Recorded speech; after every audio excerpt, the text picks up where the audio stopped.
Bob Price here.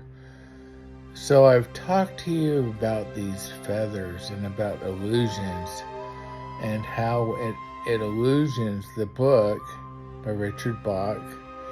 How at the end of the book, it's almost I think it's the last chapter, he has a guide that he's working with, and this guide talks to him about how to make things appear, how to bring something into your life, manifestation as it's called.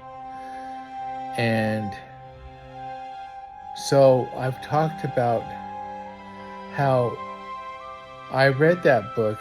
So my psychic friend Najia had this happen when she was younger, and she had a blue feather appear for her.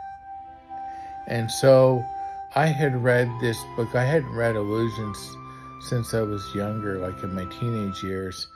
So I thought, okay, but they have it free on YouTube now. So I listened to it, and I got to the very end and it had the feather, and I thought, okay, that's cool. And I walk at work to keep, to exercise, keep the energy, motion going. And I find a crow feather. So it was like, wow, it happened to me. And so then I was in the Toastmasters, I was talking to the other people and telling them what happened to me, about how I read illusions and how I had this, it wasn't a blue feather, but it was a crow's feather appear. It's a feather. It's a feather. That's what matters. It's a feather. So one of my colleagues, I was talking with him, and he goes, oh, he's kind of a little bit skeptical.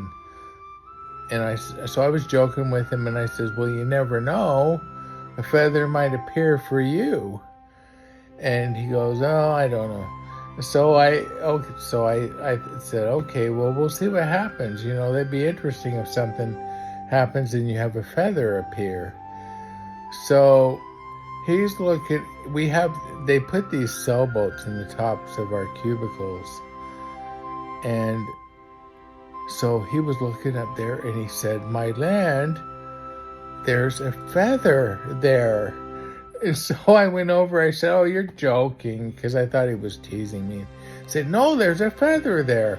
And so we did a picture, and we looked at it on Google, and it was an owl feather, it said. Anyway, miracles happen.